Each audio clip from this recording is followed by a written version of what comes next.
We tell people almost always financial planning, like you will die. You will die. Just embrace it. You know that, but you don't think about it, but you will die. Your money and your resources don't have to die with you. In fact, that's a real shame if they do. You should be living your life in a way that causes your resources, whether that's time, whether that's money, but the investment you make in people, the investment you make in financial instruments, whatever, it should live on for generations. Like that, it really should. And if you're not living your life that way, then you're wasting the potential you have. Welcome to the Active Advisor Podcast, brought to you by Harbor Capital. Join us as we learn from pros who have helped thousands of investors live better lives. I'm Bryan Moore, and I'll be chatting with some of the brightest minds in the financial advisory business, bringing you insights on practice management and investment research that works for advisors and their clients. Joining me today on this episode of the Active Advisor Podcast is Austin Lane. Austin is a certified financial planner and the founder and president of Greenwing Wealth Management. With over a decade of corporate finance experience, Austin strives to foster deeper, genuine, and authentic client relationships as an independent advisor. Austin lives in Helotes, Texas, with his wife and 4 young daughters, where he enjoys hunting, camping, smoking briskets, and attending sport events. Outside of the office, Austin serves as a chairman on the board of directors for the Helotes Area Chamber of Commerce and is a director for the Helotes Economic Development Corporation. He also sits on the board of directors for the Bandera Natural History Museum. Welcome, Austin, and thank you for joining us. Thank you for having me, Bryan. Looking forward to this. I don't know where you find your free time. Just reading that, I mean, between that and smoking briskets, I know that takes a good 9 hours. You have to give us your favorite recipe here at some point in time. But all right, let's think of that. Yeah. Before we get started, I'd love to hear in your own words a little bit more about your role and what you're focused on today.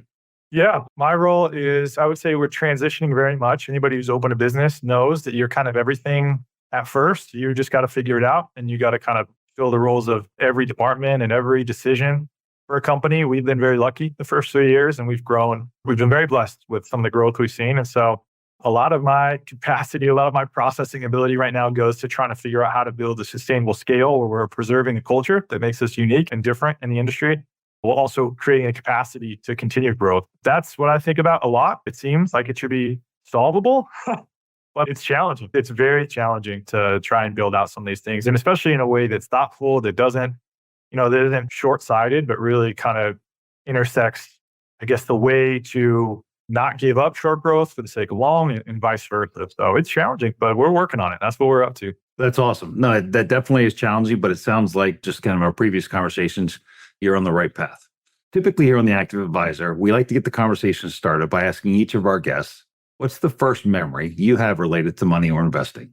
Yeah, I was thinking about this. Probably when I was like 8 years old, my parents split up on 7. So kind of had like shared custody, went back and forth.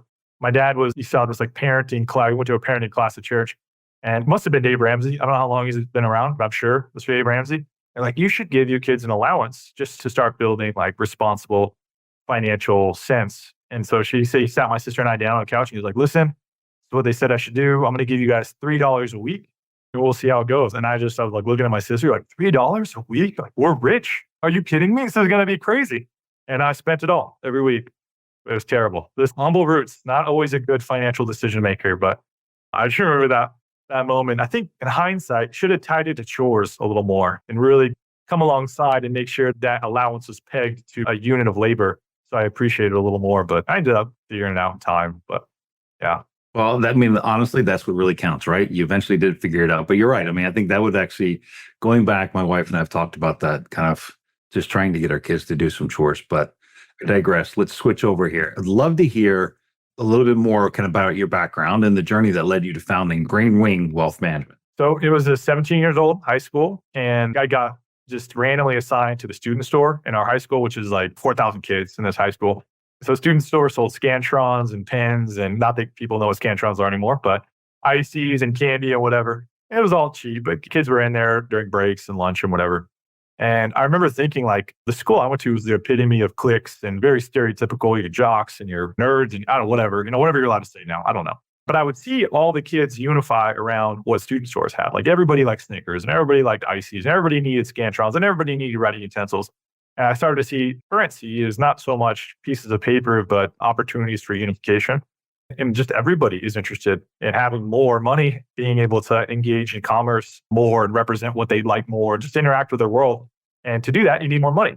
And so I thought, well, I don't know really what I want to do in my life. I thought maybe I wanted to go to law enforcement. And I don't know. I really didn't have a clear calling at the time of what I thought I was going to do. But I thought, hey, I'll get a degree in finance and I'll figure it out along the way. Certainly, there's going to be opportunity to do something if I understand how money works. So I decided to go to San Diego State, got my degree in finance. And then while I was in college, that's when the 2008, 2009 kind of debacle unfolded and the world changed. And I graduated and there was no finance jobs. I don't know what I was expecting, but there wasn't finance jobs. Really, the only employer at the time was Chase. They just purchased Washington Mutual out of the ashes of 2008, 2009.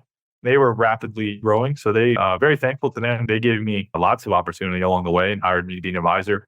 I just grew into it. Hindsight, sometimes you force your will onto circumstances and sometimes vice versa. Sometimes the circumstances define you. And in this case, I think it was just how it unfolded for me. Found my way into advising, did 2 stints with JP Morgan. So back in 2015, if you're an advisor back then, you remember the whole DOL fiduciary rule. It's since been taken over by the SEC and FINRA are more driving that, which kind of makes sense. Back then, it seemed like, well, there's going to be a massive overhaul to the business. JP Morgan stopped doing the business that I was doing pretty much. That opened up a door for us to move to Texas. My wife and I, we had 2 girls at the time. American funds here, a couple of years with them, then got the call back out to JP Morgan, spent some time with them, and then ultimately came to the epiphany that at least in this business, this is a deeply relational business. And I will say this to clients, and I will say this all the time. The close, the ask, the actionable item, if you will, is I would like all of your money and all of your trust. It's a pretty aggressive thing to ask for. And so with that comes enormous relational capital. It requires a lot of trust. And I think that is just best done outside of the corporate constraints that are implemented by large companies that are more concerned with shareholder return than individual outcomes, both of their clients and employees. And maybe that sounds harsh, but I think that is honestly true. If you look at the landscape of the industry, I think when your primary focus is shareholder equity, returning shareholder equity, you're going to have conflicts that exist between that and employee benefits and client benefits and whatnot. And that's not to say that all the motives are in the wrong place, but I think that at least in this industry, people are best served by having local, meaningful, and deep relationships with the financial advisors. And it became abundantly clear that it was my time to leave corporate America and do this on my own. So I'm very thankful for the opportunity and the training and the licenses and everything they helped me get. And I would say I've only become more galvanized than that. I feel very strongly that in this industry, independence and working in an independent fashion with an independent advisors is going to lead to better outcomes in most cases. No, that's awesome. I think several of the people that we've had, several of the advisors actually that we've had on this show have definitely kind of echoed that sentiment to a large extent. I think one thing that really unifies across everybody we've spoken with is that they feel it enables them to better serve their clients. Would love to hear if you kind of feel the same. I couldn't agree more. The best example is I've been in meetings, and probably a lot of people listening to this podcast, perhaps you have as well, have been in meetings in corporate America where they will say, hey, what's the best restaurant in your town? And everybody will be like, oh, I don't know, this local one or that local one. And then it's actually the best restaurant in your town is McDonald's. And I understand what they're saying. I get it. I understand what they're saying. And from a profitability standpoint, they're 100% right because McDonald's crushes every day. They open, they have demand all day long, and they close. And it is just like clockwork. People going in, buying, leaving. And the way they do that, they accomplish that with limited scale because what do you want at McDonald's? Because they only have so many things. Hopefully you want a fish fillet, McRibs sometimes, but you're probably getting burger or nugs. That's what you're getting, and fries. That's what they do. If you have any other requests besides that, that's not what they do there. And that is funny because, again, it's obviously showing their preference for profitability over being able to create unique outcomes, unique solutions for people. I think it just works. It gets deeper and deeper because the more you think about it, the more you think, I like McDonald's personally. I got a McDonald's app where deals are. It's awesome. But I know McDonald's is not a great choice for me. Like I know I can't get away with that all the time. It's purely playing on convenience. And I just think in the short term, sure, you can have your McDonald's. But long term, that's not what you're looking for. That's not really going to create a sustainable solution for you and your dietary goals. And the same is true for financial goals. In fact, I say all the time, physical health and financial health are basically identical. There are no secrets to either one. You want to be in great shape? This is what you do. You eat less, you work out. That's it. There are no shortcuts. You want to be in good financial health, you save money, you invest well. That's it. Again, tying back in, but I think that you really are going to have better outcomes when you're working with somebody who's local, who actually knows you, and who has the flexibility to go out. Down here in Texas, we have a grocery store called HEB, which is basically worth fighting over if people insult. That's what we have. We don't have anything else. We just have HEB. I mean, wouldn't you rather, like, given the choice, wouldn't you rather have a personal chef who could go to HEB, pick fresh ingredients, and cook you whatever you need for your unique tastes and preferences? Of course. Why would you just eat McDonald's every day? And so I think the contrast is extreme. The challenge in this industry is really differentiating yourself. I think from the outside, it can look very homogenous. At our core, we are trying to do is break that up as much as possible. And I know we talked a little bit, but we are trying our hardest to appear as non-homogenous as possible relative to what we see in the industry. Excellent. But definitely, and I think you said a lot of great stuff there to unpack. But I think one of the things that I'm hearing is that your current independence and role allows you to really offer customized solutions and be something unique to actually everybody instead of actually giving everybody a cheeseburger with fries, which you're right, can't be, it's second to none when you want it, but that doesn't mean you need it all the time. That's right. Love to hear. I've got to ask, why did you choose the name Greenwing? Is there a story behind it? There's a story behind it. So there's a bit of a pivot because I think people see us, and we'll get into this a little bit, like we're pretty jovial. Like our culture is pretty fun. But really what we're trying to do is just make financial advising fun. That's what we're trying to do, make it relatable. We do that through crazy videos. We do that through crazy concepts. I think people, especially if they meet us that way, they don't always think of us as like really serious. But this is the other side of the business. So I was really having a tough time in corporate America, 2020, early 21, just for a lot of reasons. And it was becoming clearer and clearer that my time in corporate America was coming to a close. It was May 15th of 2021. My brother-in-law passed away very unexpectedly. He was 2 months older than me. So he was 33 at the time. And it was very much just a watershed moment for everybody in the family. I remember the call. I got the call from my mother-in-law. It was 1:30 a.m. My wife didn't answer when she called her. And so I woke up to that call. And it was, it's just heart-wrenching. If anybody's ever had that call before, like, it's seared into your soul and it's brutal. And Evan and I, we had a good relationship. We're not necessarily best friends, but we had a good relationship, spent a lot of time together. When we lived in California, we did a lot of duck hunting together. We went out for Evan's funeral. And Evan was an electrician. Like, he wasn't a CEO of a Fortune 500 company. He's an electrician, humble guy, like just lived his life. And his funeral had to have 400 people there, standing room only, mega church in California. It was unbelievable. You had parolees sitting next to CEOs, sitting next to labor. Everybody was there. And I think it was a testament to the way that he lived his life. Is just like a deeply authentic and genuine person. That like he was like, hey, listen, I'm Evan Jarrett. This is how I roll. And people like that. People appreciate that. I really think the whole world would be better served if people just wore their interests on their sleeves rather than try to outmaneuver us and manipulate people into outcomes. Like, just own it. Like, what do you want? Great. Well, I respect you for at least acknowledging what you want out of this, whether our interests are aligned or not. I at least respect you for your honesty. And Evan was that way. He was just a genuine guy. That's, the best description for him. It was very moving. And I thought about, like, that's how I want to do business. That's how I aspire to live my life. Shouldn't we all be as rich as Evan was, that when we pass away, 400 people show up? You tell me what real success and real wealth looks like. Because if it's defined by having relationships and making a meaningful impact in your community, I have not seen somebody with a better pocketbook than him in that regard. And so I was thinking about naming the company any number of Rubicon, Wealth, or blah, blah, blah. But again, investment company names are pretty homogenous too. Like, they're pretty boring. They all imply the same thing. And Evan's nickname was Greenwing because as Jim mentioned, we were duck hunters out there. And so everybody kind of had nicknames, and his was Greenwing. A lot of people are shocked to find there's a lot of different kinds of ducks. There's a million kinds of ducks. Greenwing is actually, this is an image of one. It's a painting, but they're just a kind of duck, and that was his nickname. And I was like, you know what? I'm going to let's carry on this legacy. Let's ingrain this and memorialize this in an entity and a body that we want to carry forward these characteristics from, and name it after him. And the plan down the road is to create a foundation, Greenwing Foundation, allow for my mother-in-law, my wife, and my sister-in-law to be able to use some of the profits from this endeavor to give back to trade schools or give back to whatever scholarship program we're able to form up, and just continue to interact with Evan in a more legacy way. But knowing that, like, his impact on life had a way of creating the namesake of this organization, and the namesake had a way of creating impact in people's financial lives, and just have that flow go on. And that's very much ingrained into the way that we do business here. Like, we tell people almost always financial planning, like, you will die. Just go out, you will die. Yeah, just embrace it. You know that, but you don't think about it, but you will die.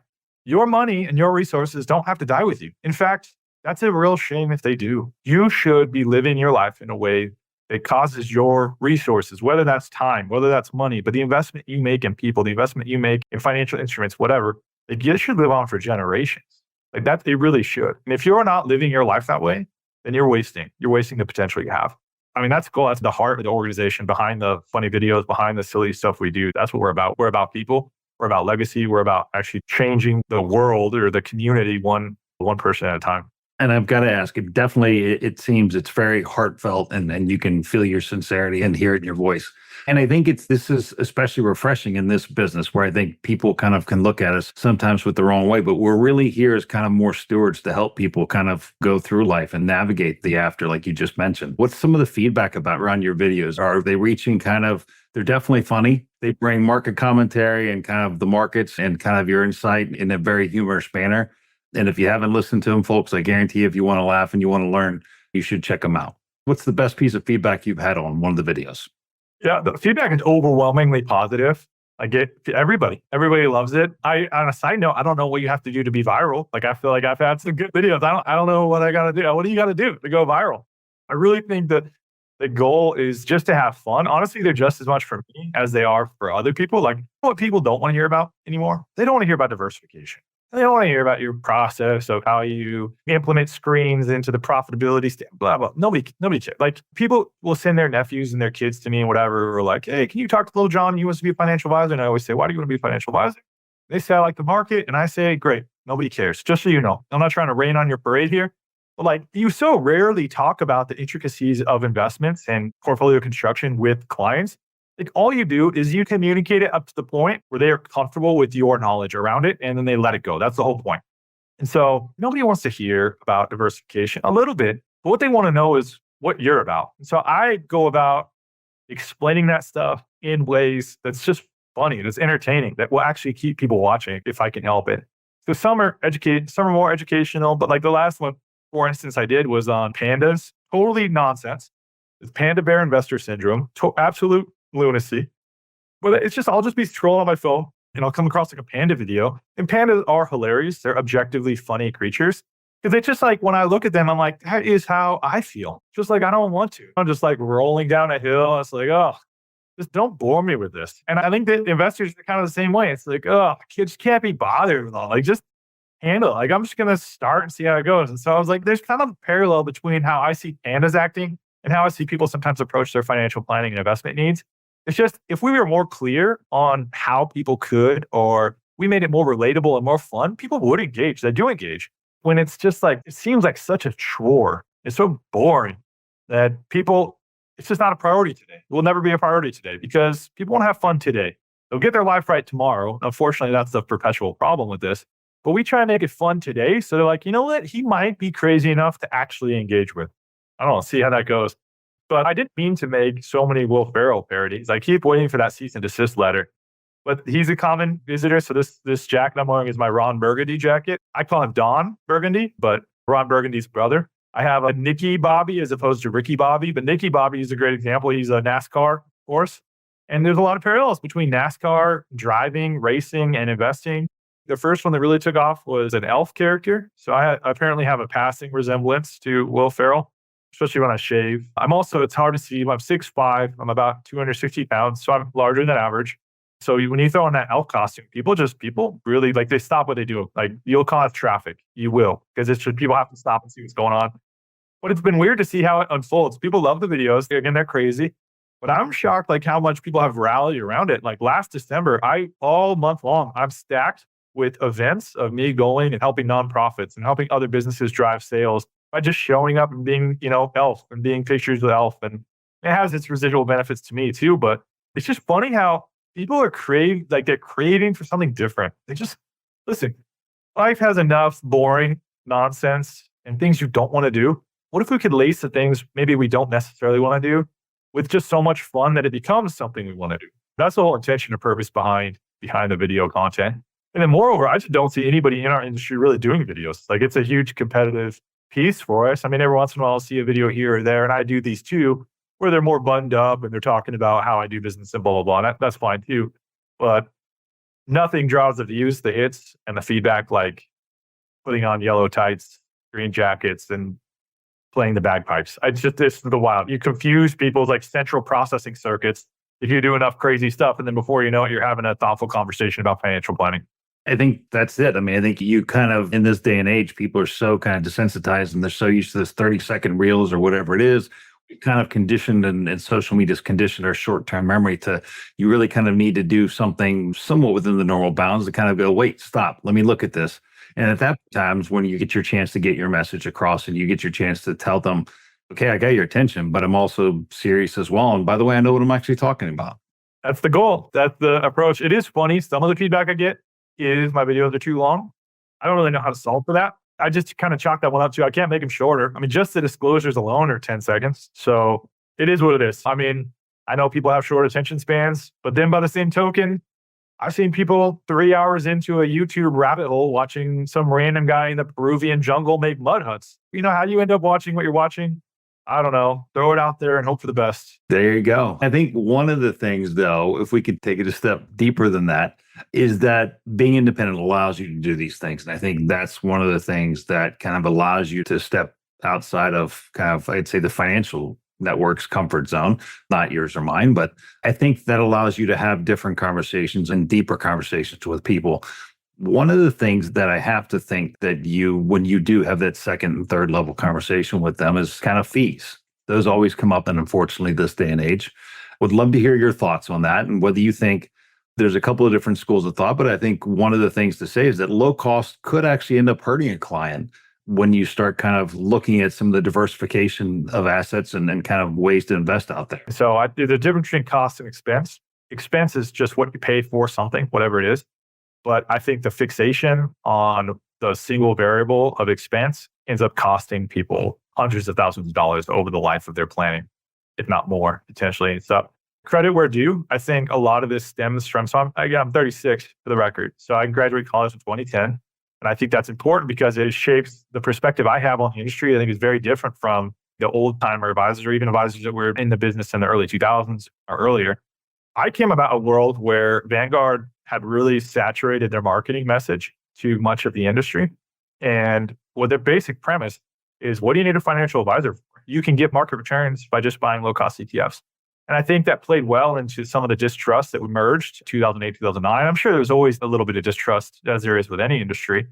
But the 2008, 2009 was just such kind of a watershed. For them, it showed a lot of corruption. It showed a lot of misaligned interests between investors and their advisors and the firms, and everybody kind of gets bundled into that. So whether it's fair or not, that's the reality of the situation. And I think Vanguard just did such a great job convincing people that, yeah, sure, looking at the complementary approach to investing through a well-diversified portfolio, or actually researching individual companies and having the opportunity for excess return based on security selection is possible. And, oh, sure, the financial planning component of when you do Roth conversions and maximizing tax brackets, and oh, sure, like all these things, financial planning and investing is incredibly complicated. It really is.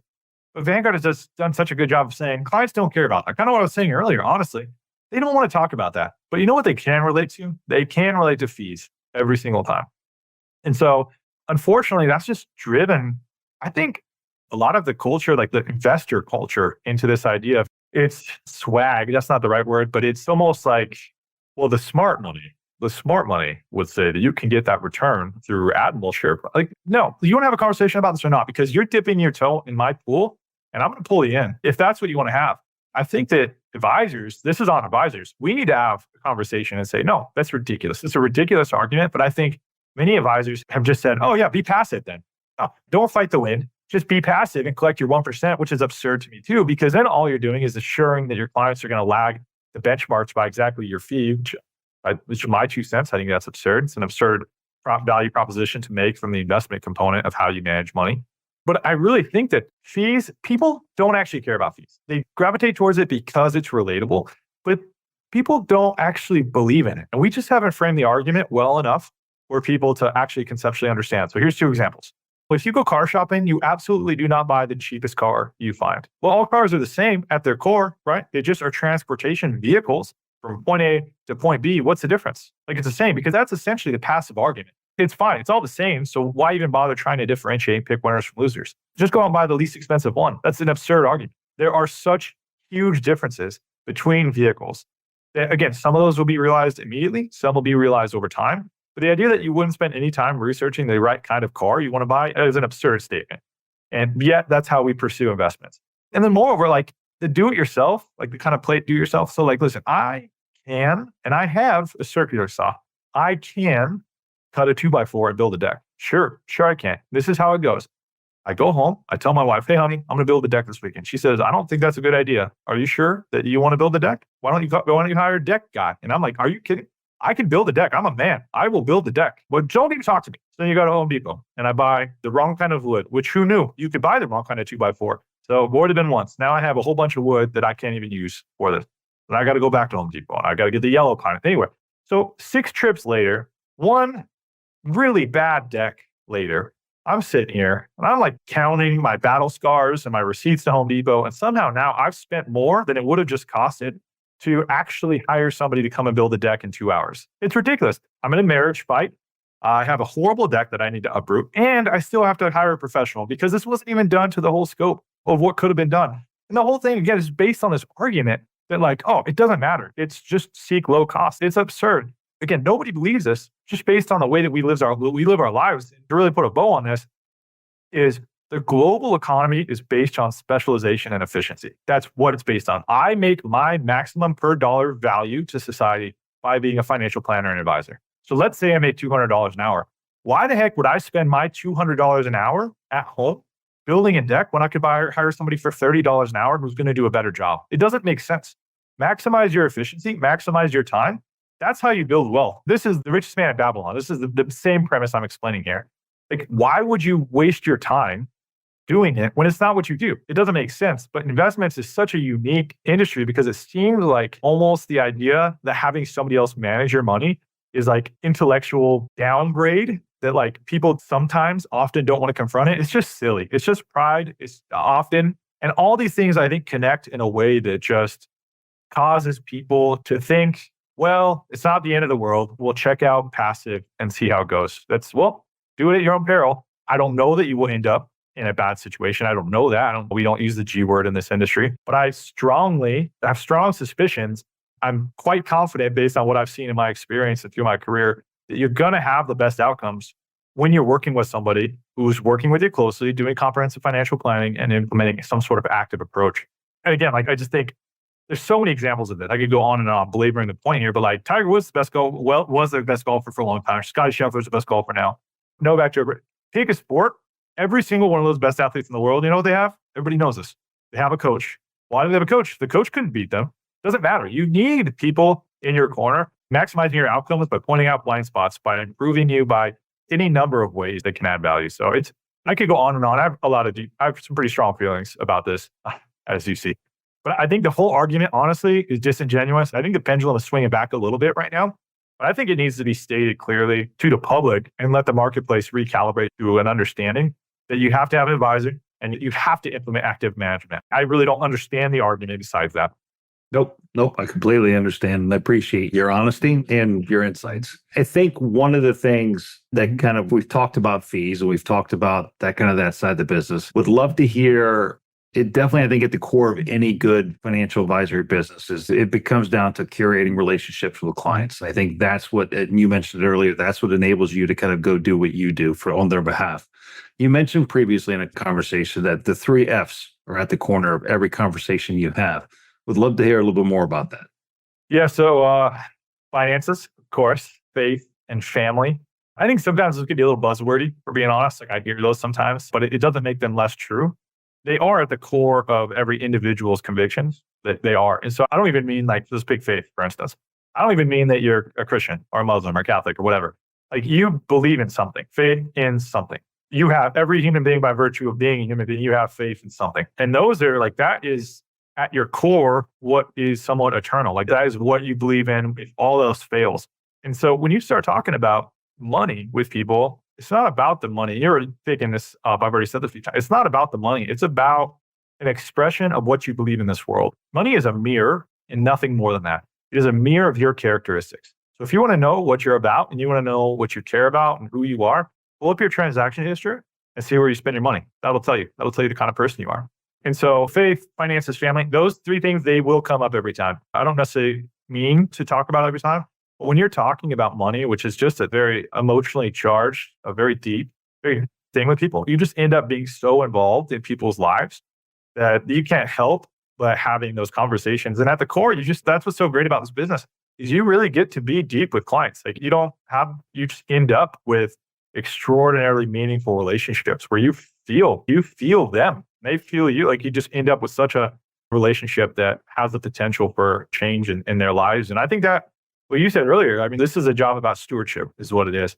So helping them have better understanding of their 3Fs. If they're curious about my 3Fs, I will share them. But really, it's not about me. I'm just the Sherpa on this journey at the top of Everest. I'm just helping them get better grasps around their 3Fs, get clarity around their resources and how they want to live. And it's a critical component. I mean, it's the reality of this business. It's very deeply meaningful. I mean, I don't know how many times I've had conversations where you're talking to the client and he's in his 70s and he's just thinking like, listen, I'm not going to be here as long as my wife is going to be here. And like, even if I manage money or even if I'm competent or even whatever, like I want to know who's going to take care of my wife and my kids when I'm gone. And he's passing the keys to you. That's a real charge. And I think that we have to take serious. Everybody asks, are you a fiduciary? Are you that? Sure. But like, you still have to be high quality, high caliber person. That's what the industry needs more than anybody. It doesn't need salesmen. It doesn't need traders. It doesn't need all that. I mean, that's fine. It comes with it. But what this business needs is integrity and it needs people with character. That's what it needs more than anything. Nope, I couldn't agree more. It really does. And I think it's funny listening to you talk about wasn't funny, but it was kind of resonate with me. You talked about the 3Fs, and those are the things that I think you almost become family and the clients have faith in you. And so you kind of fill into a lot of those aspects of what you mentioned. And I think that had to have created a specific story or an example in your mind that might stick out and how you had a positive impact on a client's life. I'm sure you have many of them. Would love to hear one if you're okay with sharing it. I think you have sometimes you get to meet the client's kids, sometimes you don't. But clients will tell you about what's happening in family unsolicited. They'll tell you all the time, like what's happening, this son or that daughter or whatever, like these are the challenges I'm having. And I will tell clients all the time, like, hey, you know what you should do? You should give a little bit of money to your kids while you're still alive. Because being on this side, I'm going to be here probably when you pass away, and I'm going to see the emotion. I'm going to see the tears in the eyes of the beneficiaries, knowing that their lives have changed and you've just rewarded them with an enormous amount of potential for their own convictions. And I think oftentimes people miss that. They miss that opportunity to participate in those life-changing moments. Obviously, you don't give away all your money in your lifetime, but the joy of giving is real.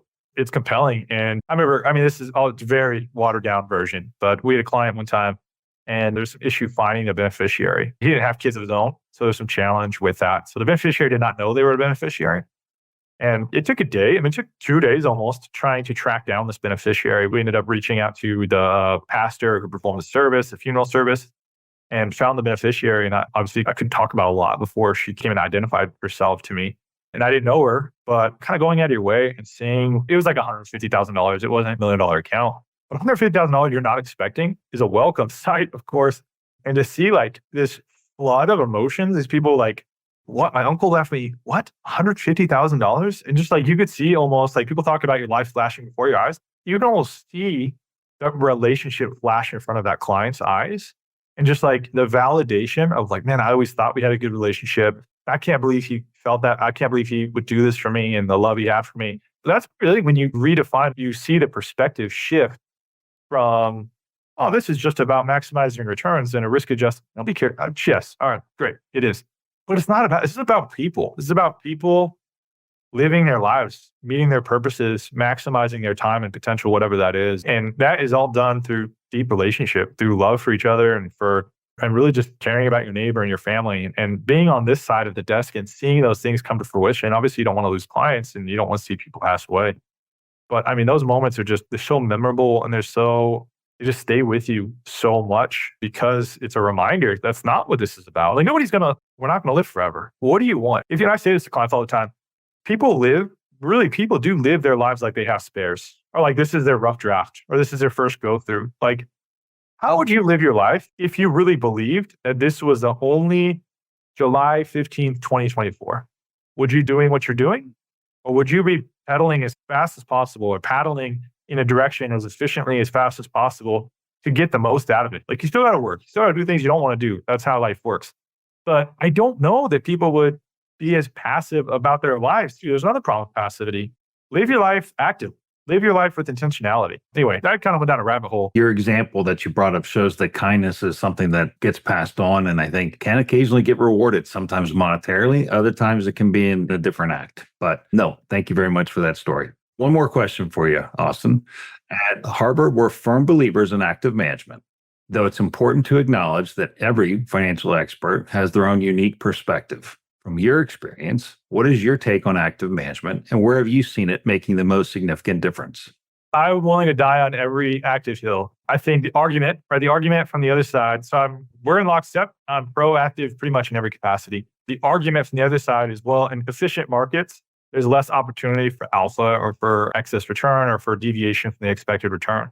So you might as well just be efficient and get the ETF. But I'm still willing to die, which, by the way, is pretty much exclusively US large cap. That's what they're talking about.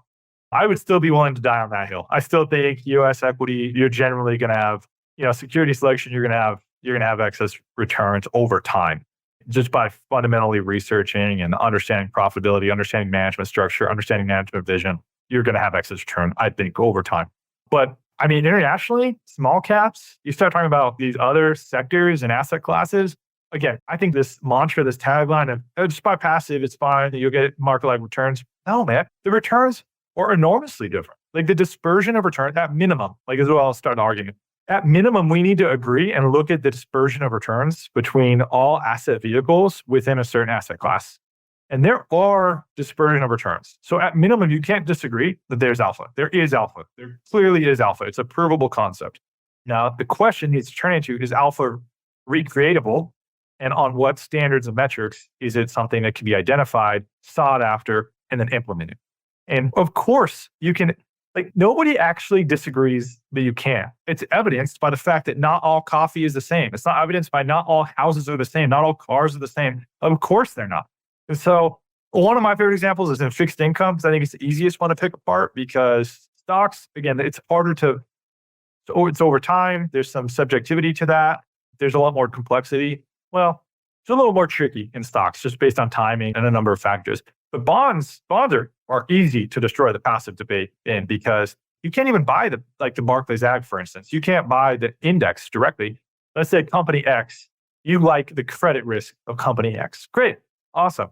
So you want to buy the credit risk. You want to take that on and implement that in the portfolio for return's sake. Well, where do you want to have it on the yield curve? What kind of duration do you want to take on? Because there's not an unlimited supply of that company's fixed income at that point on the duration curve. There's only so much debt outstanding. Whereas if you buy the company X stock, you could buy millions of shares outstanding just by the stock. It's not that complicated. There's one kind of stock, generally speaking. So just buy that and just hang in there. You end up in a place where you have to research fixed income. You have to understand the credit risk. You have to understand the duration risk. You have to understand the interest rate risk, all these things that play a role in them. And this is where it gets challenging because clients are like, I don't understand anything you just said. What do I need to do to meet my goals? So you don't often get to just drop the hammer in that regard. But inside the industry, I just think that people don't know that as well. Like advisors have go with the grain or go along to get along or aren't willing to die on this hill. And I think it's a real shame because you have to. There is alpha. It's evident. I could show you any number of reports. I'm sure you guys have the evidence too. You look at these scorecards. It exists. Alpha exists. Now, whether or not you think that is replicatable is debatable, but it's a debate you need to have, especially if you're going to sit across from my grandma and tell her she needs to invest in your strategy. I want to hear your argument for why you think passive is the way to go. And then moreover, I think passive has gotten more complicated in recent years, I feel like, because active also has ETFs now. I feel like it didn't used to be that way. It was like ETFs were pretty much exclusively passive and then mutual funds were active and now it's all blurred together. But you can make an argument for passive on non-qualified, especially in US large cap. You start looking at other asset classes. You start looking at small cap is another great example because these companies are small. Like you got to get in a plane, you got to fly to Omaha, Nebraska, you got to drive up a gravel road to meet with Bob Smith, who had an idea in his garage 5 years ago and is now trying to figure out how he's going to scale it, and who's going to do that? What kind of mutual fund companies or what kind of investment companies are going to take the time to really research and differentiate where they're allocating clients' capital? And the ones who do, the ones who figure it out, the ones who are good at it, they're going to generate alpha. Imagine the complexity that comes about being a global supplier for semiconductors or for whatever widget, pick a widget, it doesn't matter. The complexity that goes into the management process, the production capacity, the shipping, it's a ridiculous argument. The passive is the only way to go. I could go on and on, as you're saying. But I just think it's very short-sighted. And like I said, I think the pendulum is swinging back. But I really think this is more of a problem with advisors. Like advisors have just bitten from that apple. They need to have a change of heart. They need to understand what they're arguing and not just go along and get along. I have an article on this called Don't Rock the Boat. And the premise, as I see in the industry, is advisors try really hard to rock clients' boats when they want them to come on as clients. Like they'll point out this and that, you're underallocated here, you're exposed, blah, blah, blah. And then the second they become clients, the goal is to never rock the boat ever again. That's absurd too. You should be rock. You don't determine what's rock worthy or not. What you determine is what's in the best interest of the client. And if active is in the best interest of the client, passive is in the best interest of the client, and you can prove it, then so be it. But once they become on clients and they say, hey, I'm not comfortable with this investment, I'm not whatever, like you have a duty to educate them. And if they still, like it's their money, right? So if they still want to be passive, fine, whatever. I have clients that have passive investments too. But like you have to educate. You can't not educate. You have to be able to clearly articulate the differences in investment strategies that you're employing in these portfolios. Honestly, I have my doubts on how much that's happening in the industry. Last but not least, how can people find you? greenwingwealthmanagement.com is our website. I already mentioned our socials are active. My email, austin@greenwingwealth.com or 210-201-0051. I'd love to hear from people. We're trying things, and we're small enough to where if you reach out, you have an idea, you might just see a video on it. We're trying to have a good time. We're trying to change the way things are done. So thank you so much. We brought up a lot of really great points there at the end, and I think it's definitely something for everybody to kind of consider when they're listening to this and when they're talking with their advisor.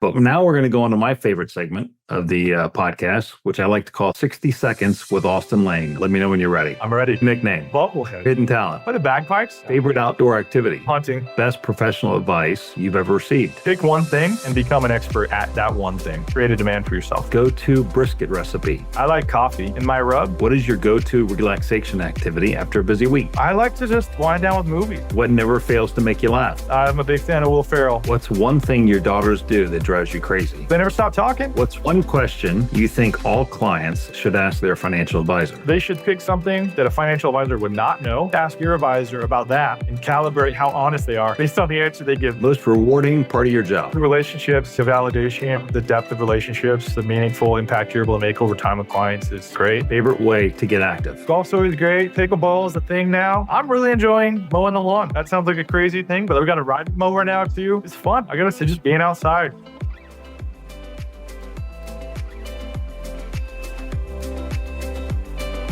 Whether you're a seasoned advisor or just getting started, The Active Advisor, brought to you by Harbor Capital, offers professional insights for the financial advisor community. Visit us at harborcapital.com to learn more. And don't forget to subscribe to The Active Advisor on Apple, Spotify, Google Podcasts, or wherever you listen to podcasts to stay up to date on investment trends, tried and tested research methods, and what your industry peers are up to. From all of us at Harbor Capital, thanks for tuning in. And now for important disclosures. This material is for informational purposes and is not intended to be relied upon as a forecast, research, or investment advice, and is not a recommendation, offer, or solicitation to buy or sell any securities or adopt any investment strategy. The opinions expressed are as of 15th of July 2024 and are subject to change. The opinions expressed by the speakers do not necessarily represent the views of Harbor Capital Advisors, Inc. The information and opinions contained in this material are derived from proprietary and non-proprietary sources deemed by Harbor Capital Advisors, Inc. to be reliable and are not necessarily all-inclusive and are not guaranteed as to accuracy. This material may contain forward-looking information that is not purely historical in nature. Such information may include, among other things, projections and forecasts.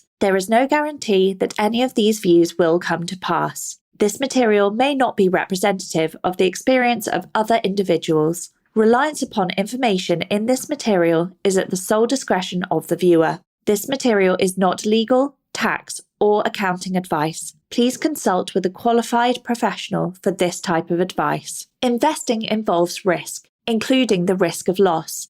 Stock markets are volatile, and equity values can decline significantly in response to adverse issuer, political, regulatory, market, and economic conditions. Fixed income investments are affected by interest rate changes and the creditworthiness of issuers. As interest rates rise, the values of fixed income securities are likely to decrease.